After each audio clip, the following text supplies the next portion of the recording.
Good evening friends, this is Varsha Singh. Welcome to Ono study. मैंने first class ली थी CDP की, आज आपकी सेकंड क्लास होगी सीडीपी प्रैक्टिस क्वेश्चंस की। तो वो क्वेश्चंस मैंने आपको कराए थे प्रैक्टिस के लिए, जो कि आपके सीटेट के लिए इंपॉर्टेंट रहेंगे और यूपी टेट के लिए, जो आपका अब कैंसिल हो गया है तो दोनों के लिए बेनिफिशियल रहेंगे। तो चलिए आज से स्टार्ट करते हैं क्लास सेकेंड सीडीपी क्वेश्चन, जो प्रैक्टिस क्वेश्चन हैं आपके। क्वेश्चन नंबर 1 है आपका, Howard Gardner theory of multiple intelligence emphasises on. जो गार्डनर की थ्योरी है मल्टीपल इंटेलिजेंस की, वो किस पर फोकस करती है, एम्फसाइज करती है? फर्स्ट ऑप्शन है जनरल इंटेलिजेंस, सेकेंड ऑप्शन है common abilities required in school, third option है the unique abilities of each individual, fourth option है कंडीशनिंग स्किल्स इन स्टूडेंट्स। जो मल्टीपल इंटेलिजेंस की थ्योरी है गार्डनर की, वो एम्फसाइज करती है the unique ability of each individual. जो जो यूनिक एबिलिटीज़ होती हैं हर एक इंडिविजुअल में, कुछ कॉमन एबिलिटीज़ होती हैं बट हर एक पर्सन में यूनिक एबिलिटीज़ भी होती हैं जो किसी में नहीं होती है, वो यूनिकनेस होता है। और जो यूनिक एबिलिटी ईच इंडिविजुअल में रहती है, मल्टीपल इंटेलिजेंस थ्योरी एम्फसाइज उस पर ही करती है। तो ये क्लियर होगा, जनरल इंटेलिजेंस नहीं होगा, कॉमन एबिलिटीज़ नहीं होगी जो सिमिलर होती हैं, और कंडीशनिंग स्किल्स भी नहीं होगी। तो इसका क्लियर होगा क्वेश्चन का आंसर। नेक्स्ट क्वेश्चन देखिए, when children learn a concept and use it practice. जब एक बच्चा किसी कॉन्सेप्ट को सीखता है और उसे यूज़ करता है, प्रैक्टिस करता है, helps in reducing the errors, तो उसकी गलतियाँ कम होना स्टार्ट हो जाती हैं। कमिटेड बाय दैम, जो वो करता है। This idea was given by, ये आइडिया किसने दिया है ये बताना है हमें। जब हम कोई भी कॉन्सेप्ट सीखते हैं और क्लियर कर लेते हैं, उसके बाद हम उसे यूज़ करना स्टार्ट करते हैं। धीरे धीरे यूज़ करने के बाद हमारी जो मिस्टेक स्टार्टिंग में हो रही होती है वो कम होना स्टार्ट हो जाती है। तो पूछा गया है कि जो ये आइडिया है वो किसने दिया है।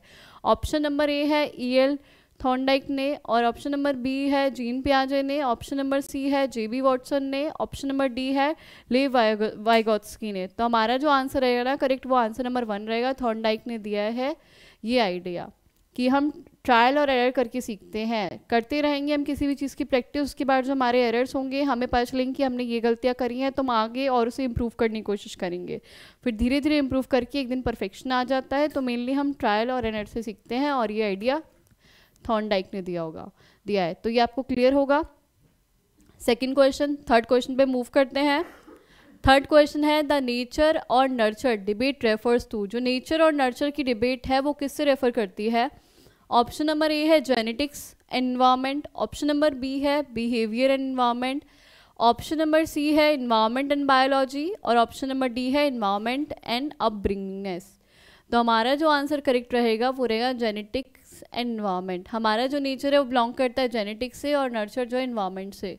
नर्चर में हम इन्वायरमेंट की बात करते हैं और नेचर में जेनेटिक्स की।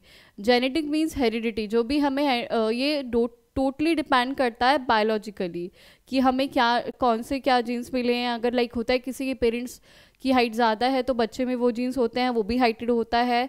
तो मतलब जो जीन्स हमें बायोलॉजिकली मिले हैं जेनेटिकली, वो हमारा नेचर में आता है। और नर्चर में जो चीज़ें हमें इन्वायरमेंट से मिल रही है, कैसा इन्वायरमेंट हमें एक बच्चे को मिलता है स्टडी का, सोशल इंटरेक्शन का, तो वो हमारा इन्वायरमेंट के अंदर आता है। तो नेचर और नर्चर डिबेट है जो रेफर करती है वो जेनेटिक्स एंड इन्वायरमेंट से करती है, और दोनों ही फैक्टर बहुत इंपॉर्टेंट है ग्रोथ और डेवलपमेंट के लिए। तो ये क्वेश्चन क्लियर होगा। नेक्स्ट क्वेश्चन पे मूव करते हैं। ह्यूमन डेवलपमेंट इज़, जो मानव विकास है वो क्या है? ए क्वांटिटेटिव है, या बी क्वालिटेटिव है, C unmeasurable to a certain extent, measurable नहीं है बिल्कुल भी, और डी है बोथ क्वालिटेटिव एंड क्वांटिटेटिव। मैंने पहले भी डिस्कशन किया था इसके बारे में कि जो हमारा डेवलपमेंट होता है वो दोनों इन्वॉल्व होते हैं उसमें, क्वांटिटेटिव और क्वालिटेटिव। मतलब कुछ चीज़ें होती हैं जो मेजरेबल होती हैं और कुछ चीज़ें जो हम मेज़र नहीं कर सकते हैं। लाइक आपकी जो हाइट में जो इंक्रीमेंट होता है वो सब हम मेज़र कर सकते हैं फिजिकलिटी के अकॉर्डिंग, बट कुछ चीज़ें होती हैं जो हम क्वांटिटी में मेज़र नहीं कर सकते, वो क्वालिटेटिव होती हैं। तो ये चीज़ क्लियर होगी, जो हमारा डेवलपमेंट है होता है ह्यूमन का, वो क्वांटिटेटिव एंड क्वालिटेटिव दोनों ही होता है। तो डी ऑप्शन हमारा करेक्ट रहेगा। नेक्स्ट क्वेश्चन पे मूव करते हैं। अकॉर्डिंग टू पियाजे theory which one out of the following will not influence one's cognitive development. जो संज्ञानात्मक ज्ञान है या विकास है हमारा, पियाजे के अकॉर्डिंग कौन सा इन्फ्लुएंस नहीं करता है संज्ञानात्मक ज्ञान का विकास से?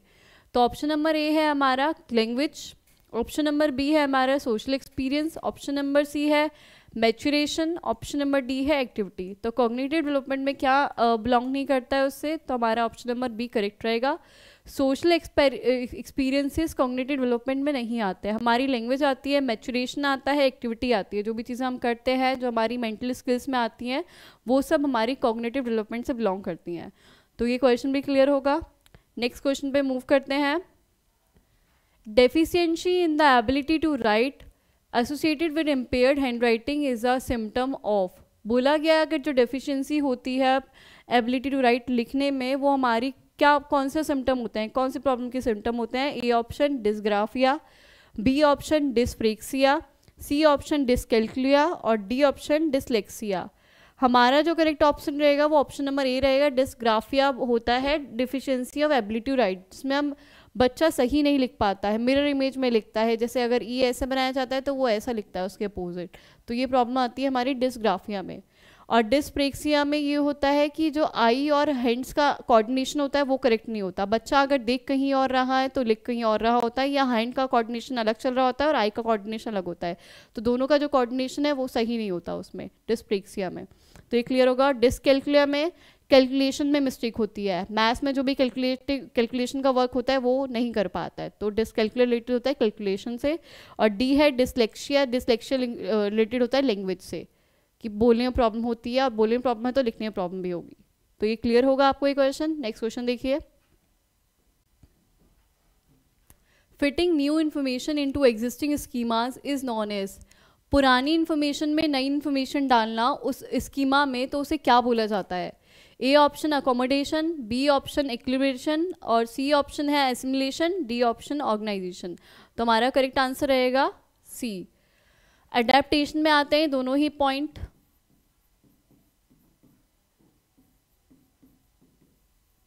जिसमें एक होता है एसिमिलेशन और एक अकोमोडेशन एंड अकोमोडेशन।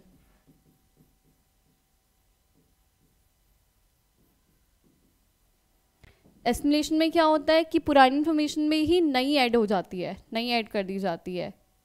और अकोमोडेशन में क्या होता है, चेंज हो जाती है इन्फॉर्मेशन ही, जो पुरानी वाली इन्फॉर्मेशन थी उसे हटाकर नई इन्फॉर्मेशन ही रख दी जाती है। तो ये क्लियर होगा। एसिमिलेशन मीन्स क्या होता है, लाइक कोई छोटा बच्चा जब होता है तो उसे बताया जाता है कि अगर कोई कैट है तो हम ये बताते हैं कि उसकी एक पूंछ होगी, एक मुंह होगा और 4 पैर होंगे।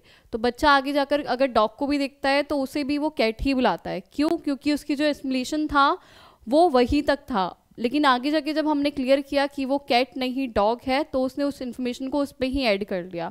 और समटाइम्स क्या होता है अकोमोडेट करना, कि उस इन्फॉर्मेशन को जो पुरानी इन्फॉर्मेशन थी उसको हटाकर पूरी तरह से फिर डॉग की इन्फॉर्मेशन ऐड कर दी गई स्कीमा में, कि डॉग ऐसा होता है, 4 पैर होते हैं, एक पूंछ होती है, उसका साइज बिल्ली से बड़ा होता है। तो ये अकोमोडेट कर दिया गया और ये दोनों हमारे एडेप्टेशन के अंदर आते हैं। स्कीमास मीन्स होता है store of information, mental skills में आता है ये हमारे। तो ये क्लियर होगा क्वेश्चन भी। नेक्स्ट क्वेश्चन देखिए। विच of the flowing age groups falls under letter childhood category. कौन से एज ग्रुप जो है लेटर चाइल्डहुड कैटेगरी में आएगा। ऑप्शन नंबर ए है 11 to 18 ईयर्स तक, ऑप्शन नंबर बी है 18 to 24 ईयर्स तक, ऑप्शन नंबर सी है बर्थ टू 6 ईयर तक और ऑप्शन नंबर डी है 6 to 11 ईयर्स तक। जो हमारा लेटर चाइल्डहुड पीरियड होता है वो 6 to 11 ईयर्स ही होता है और अर्ली चाइल्डहुड जो हमारा होता है वो 2 to 6 होता है। इन्फेंसी होती है 0 to 2। तो हमारा जो करेक्ट आंसर है लेटर चाइल्डहुड का वो 6 to 11 रहेगा। फिर 12 to 18 हमारा एडोलसेंस होता है, तो हमारा ऑप्शन नंबर डी करेक्ट रहेगा। क्लियर होगा ये क्वेश्चन। नेक्स्ट क्वेश्चन देखिए। गिविंग पनिशमेंट वर्बल और non verbal to the children result in.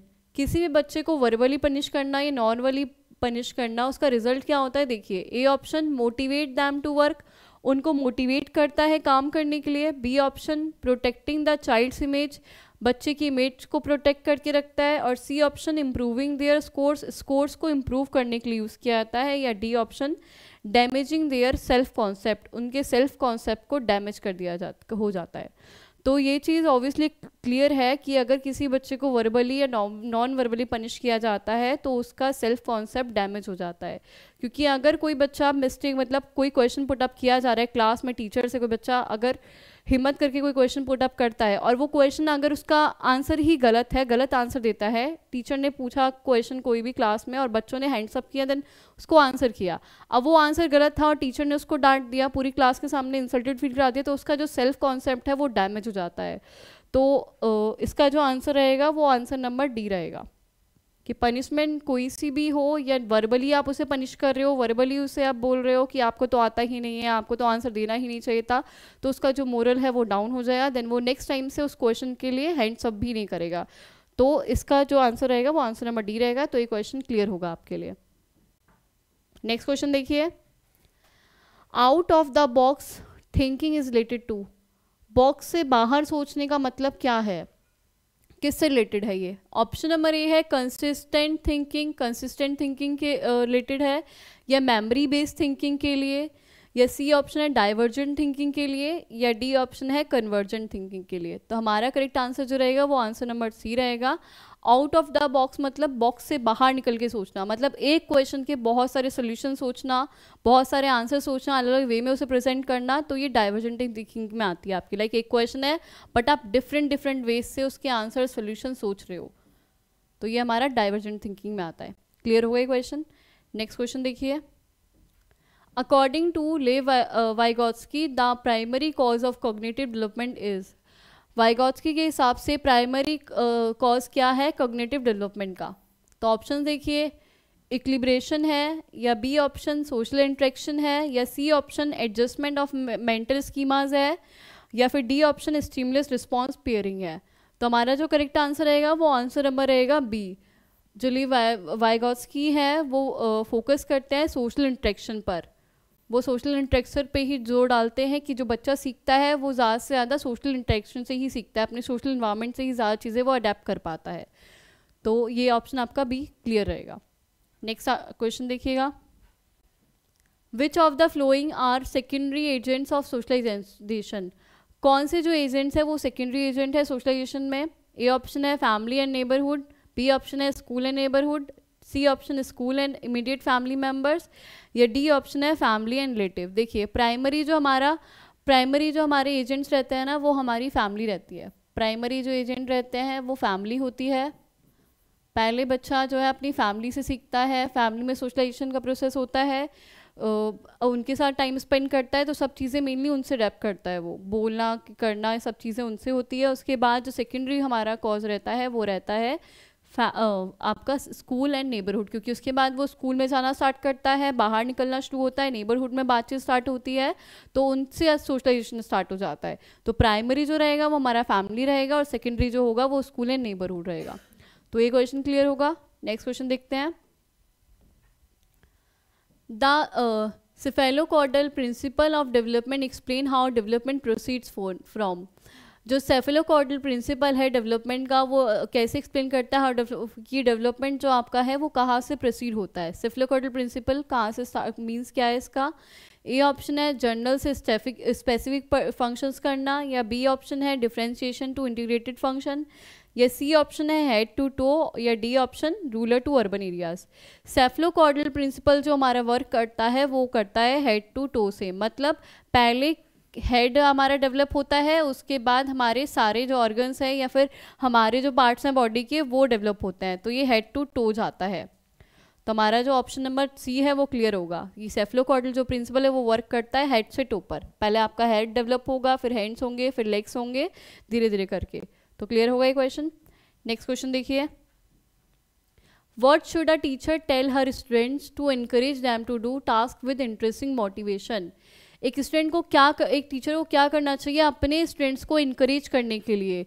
Interesting motivation कैसे दे वो, मतलब कि मोटिवेट कैसे करे अपने बच्चों को कि वो अच्छे से पढ़ पाए, या जो क्वेश्चन नहीं आते उनमें भी वो कोशिश करे, ट्राई करे कि नहीं जो भी आंसर आपको आता है एटलीस्ट वो उसे कॉन्फिडेंटली करे क्वेश्चन को, और जहाँ भी लगता है कि यहाँ एरर है उसको इम्प्रूवमेंट करने की कोशिश करे। तो उसके लिए मोटिवेशन बहुत इंपॉर्टेंट होता है, और टीचर को मोटिवेशन एक मोटिवेटर भी होना चाहिए ताकि वो बच्चों को मोटिवेट कर पाए। तो हमारे ऑप्शन देखिए क्या है, टीचर को क्या बोलना चाहिए? Come on finish it before she does, चलिए जल्दी से कर लीजिए उससे पहले कि वो कर ले, या फिर B why can't you be like him, she has done it perfectly, मतलब बच्चे से कंपेयर करे जा रहे हैं, दो बच्चे से कंपेयर कर रही है टीचर कि तुम उसकी तरह क्यों नहीं करती हो जैसे वो परफेक्टली हर काम कर रही है।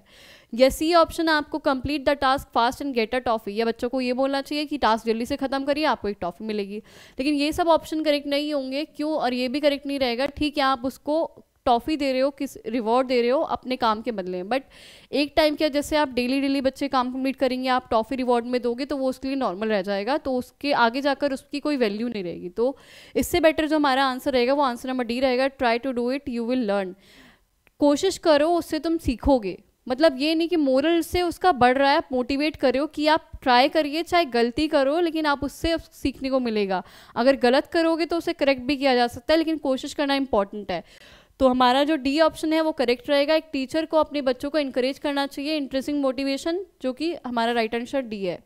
क्लियर होगा? नेक्स्ट क्वेश्चन देखिए। A teacher can enhance effective learning in her elementary classroom by, एक टीचर एनहेंस कर सकता है, बढ़ा सकता है, इफेक्टिव लर्निंग कर सकता है एलिमेंट्री एजुकेशन क्लासरूम में। कैसे? बाय, ए ऑप्शन है offering rewards for small steps in learning, उनको रिवॉर्ड्स देकर छोटे स्टेप्स के लिए, अगर कोई छोटा सा भी काम करता है, लाइक आप क्वेश्चन पुटअप करो, एक आंसर भी उसने दे दिया है, तो आप उसे रिवॉर्ड दे रहे हो कि आपने बहुत अच्छा आंसर दिया है, या आपने फर्स्ट बार में ही हैंड्स रेज करके आंसर दिया है। तो ऐसे करके, या ड्रिल एंड प्रैक्टिस करके कि जो आप लिख रहे हो, करवा रहे हो, उसे बार बार उसे लिखवा रहे हो कॉपी में कि मैंने जो लिखा है उसे आप रिपीट करते जाओ, लिखते जाओ, प्रैक्टिस करते रहो। या सी ऑप्शन है इनकरेजिंग कंपटीशन अमंगस्ट हर स्टूडेंट, या फिर आप कंपटीशन करवा कर आपस में कि नहीं आप उससे पहले करो, या उसने इतना अच्छा किया है तो आपने क्यों नहीं करा है, आप भी ट्राई करो उसकी तरह, ऐसे बोलकर इनकरेज करके। या D option connecting the content to the lives of the student, या फिर जो कंटेंट हम पढ़ा रहे हैं उनको बच्चों की लाइफ से कनेक्ट करके। तो हमारा जो एनसीएफ है वो भी ये बोलता है कि हम जो भी पढ़ा रहे हैं वो बच्चों की डेली लाइफ से कनेक्ट होना चाहिए, ताकि बच्चे उसे ईजिली गेन कर पाएँ। तो हमारा जो राइट आंसर रहेगा वो आंसर नंबर डी रहेगा।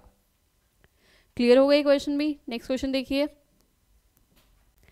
According to NCF 2005 the role of a teacher has to be, NCF के अकॉर्डिंग जो हमारा टीचर का जो रोल होता है वो क्या होता है, कैसा होता है? देखिए, ए ऑप्शन अथॉरिटेटिव होता है, बी ऑप्शन डिक्टेटोरियल होता है, या सी ऑप्शन परमिसिव होता है, या डी ऑप्शन फैसिलिटेटिव होता है।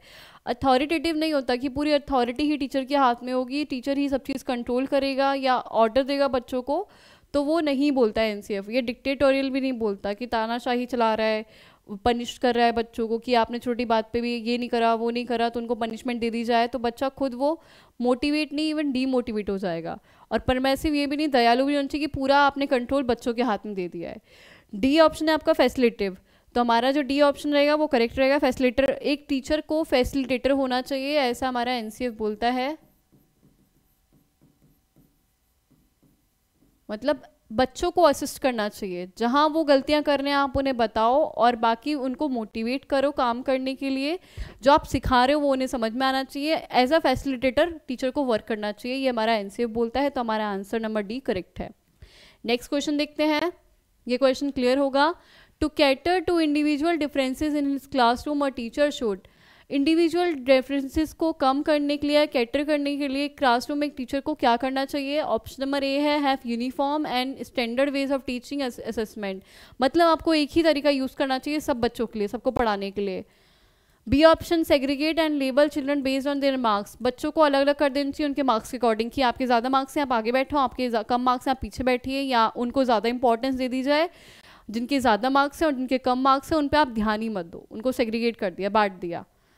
या C option engage in a dialogue with students and value their perspective, या उनके साथ इंगेज होना चाहिए उनके काम में, और उनके जो पर्सपेक्टिव है उनको आपको वैल्यू देनी चाहिए, कि उनके जो थॉट्स हैं आप उन्हें वैल्यू दे रहे हो, उनकी बात सुन रहे हो।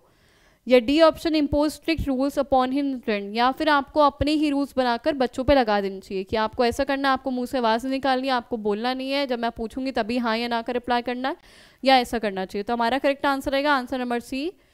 इंडिविजुअल डिफरेंसेस को हमें कैटर करने के लिए बच्चों को हम बच्चों में इंगेज होना चाहिए उनकी बातों में, और वैल्यू, उनके पर्सपेक्टिव को वैल्यू देनी चाहिए कि उनके थॉट्स क्या हैं, वो कैसे सोचते हैं, या किसी भी आंसर को किस वे में वो कर सकते हैं।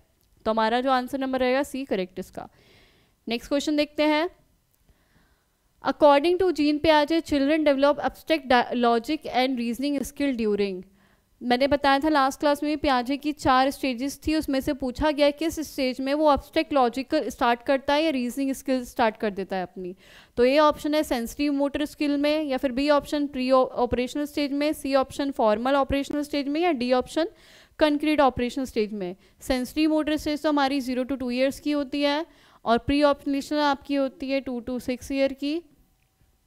फॉर्मल ऑपरेशनल हमारी होती है, फिर आती है हमारी कंक्रीट ऑपरेशनल, और उसके बाद होती है हमारी फॉर्मल ऑपरेशनल। तो हमारा जो राइट आंसर रहेगा वो बच्चा का रहेगा थर्ड ऑप्शन, फॉर्मल ऑपरेशन, क्योंकि इसमें हम एब्स्ट्रैक्ट लॉजिक स्किल्स हमारी स्टार्ट हो जाती हैं, इसमें सोचना किसी भी एक पर्सपेक्टिव को लेकर वो स्टार्ट हो जाता है। तो ये क्लियर होगा हमारा थर्ड आंसर। नेक्स्ट देखिए, individual learns from his own mistakes.